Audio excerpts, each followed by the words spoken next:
આકાશવાણી ભુજ સમાચાર નિહલ ઠક્કર વાંચે છે. નમસ્કાર.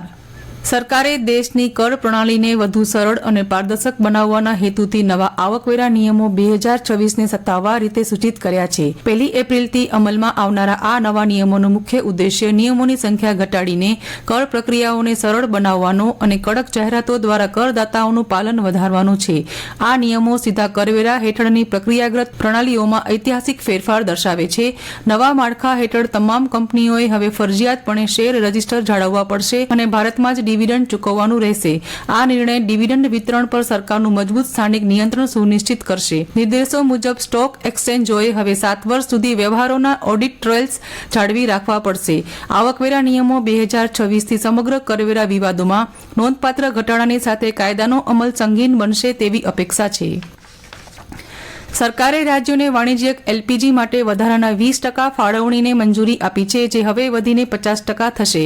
આમાં પીએનજી વિસ્તરણ માટે સુધારાઓને સરળ બનાવવાના આધારે 10% ફાળવણીનો સમાવેશ થાય છે. આ વધારાની ફાળવણી રેસ્ટોરાં, ઢાબા, હોટેલ, ઔદ્યોગિક કેન્ટીન, ડેરી, સબસિડીવાળી કેન્ટીન અને રાજ્ય અથવા સ્થાનિક સંસ્થાઓ દ્વારા સંચાલિત અન્ય ક્ષેત્રોને પ્રાથમિકતાના ધોરણે આપવામાં આવશે. પશ્ચિમ એશિયામાં તણાવ વચ્ચે સરકારના પગલાંને મજબૂત બનાવતા સરકારે નાગરિકોને ખાતરી આપી છે કે પેટ્રોલ, ડીઝલ અથવા એલપીજીની કોઈ અછત નથી અને તેમને ગભરાવવાની જરૂર નથી તેવી વિનંતી કરી છે. પેટ્રોલિયમ અને કુદરતી ગેસ મંત્રાલયે એક નિવેદનમાં જણાવ્યું હતું કે રિફાઇનરીઓમાં ઘરેલું એલપીજી ઉત્પાદનમાં વધારો કરવામાં આવ્યો છે.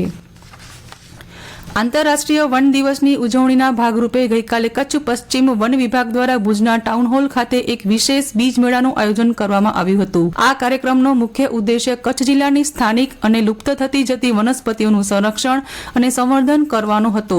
આ મેળામાં રગત રોહિડો, મીઠા ગુગળ, વિકડો, હિંગોરિયો, કુંઢેર, લુસ્કા, ગાંગેટી, ચણોઠી, મરડાસિંગ, સીમડો અને ખાખરો જેવી 50થી વધુ વનસ્પતિઓની જાતોના બીજનું આકર્ષક પ્રદર્શન યોજાયું હતું.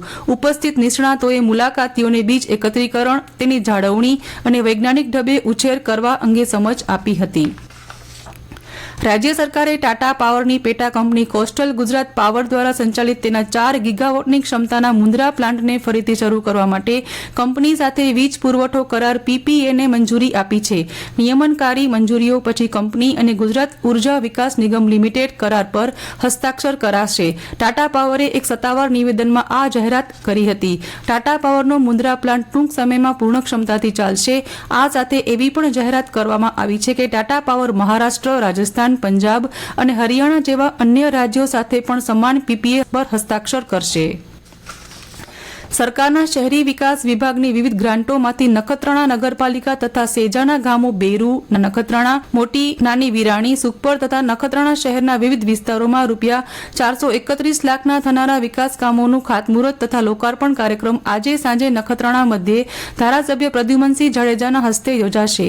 આ કાર્યક્રમમાં વિવિધ વિસ્તારોમાં નિર્માણ થનારા સીસી રોડ, બોક્સ ક્લવર્ટ, પુલિયા કામનું ખાતમુહૂર્ત, ગટર લાઇનનું કામ, રસ્તા તેમજ વિવિધ વિકાસ કામોનું લોકાર્પણનો સમાવેશ થાય છે. દેશદેવીમાં આશાપુરા માતાજીના સ્થાનક માતાના બઢમાં હાલે ચાલી રહેલા ચૈત્ર નવરાત્રીના ગઈકાલે ત્રીજા નોરતે 15,000 કરતાં વધુ સંખ્યામાં માઈ ભક્તોએ માં આશાપુરાના દર્શન કર્યા હતા. આજે રવિવારે ચોથા નોરતે મંદિર પરિસરમાં મહાઆરતી સાથે ભવ્ય રાસ ગરબાનો કાર્યક્રમ યોજાશે. ગઈકાલે સવારથી જ યાત્રિકોનો પ્રવાહ મોડી સાંજ સુધી ચાલુ રહ્યો હતો.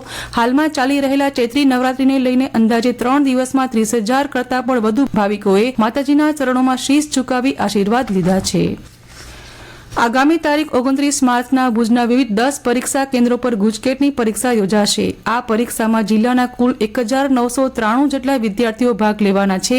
આ પરીક્ષા માટે કચ્છનું વહીવટી તંત્ર સજ્જ બન્યું છે. ગુજકેટ પરીક્ષા મુખ્યત્વે ડિગ્રી એન્જિનિયરિંગ, ડિગ્રી ફાર્મસી અને ડિપ્લોમા ફાર્મસી જેવા અભ્યાસક્રમોમાં પ્રવેશ મેળવવા માટે લેવામાં આવે છે. એન્જિનિયરિંગ અને ફાર્મસીના એડમિશન માટે જે મેરિટ લિસ્ટ તૈયાર કરાય છે તેમાં માત્ર ધોરણ 12ના બોર્ડના પરિણામને જ ધ્યાને લેવાતું નથી. સામાન્ય રીતે બોર્ડની પરીક્ષાના ગુણનું 60% અને ગુજકેટના ગુણનું 40% ભારણ ગણીને સંયુક્ત મેરિટ તૈયાર કરવામાં આવે છે. ગુજરાત જાહેર સેવા આયોગ દ્વારા ગુજરાત વહીવટી સેવા મુલ્કી સેવાની ભરતી માટે મૌખિક પરીક્ષાની તારીખ જાહેર કરવામાં આવી છે. સત્તાવાર યાદીમાં જણાવ્યા પ્રમાણે ગુજરાતી વહીવટી સેવા વર્ગ 1, ગુજરાતી મુલ્કી સેવા વર્ગ 1 અને 2 તથા ગુજરાત નગરપાલિકા મુખ્ય અધિકારી સેવા વર્ગ 2 માટે મૌખિક પરીક્ષા એટલે કે ઇન્ટરવ્યુ આગામી 25 એપ્રિલના રોજ યોજાવાની શક્યતા છે, જેની તમામ ઉમેદવારોએ નોંધ લેવા જણાવાયું છે. તો આ સાથે સમાચાર પૂરા થયા. નમસ્કાર.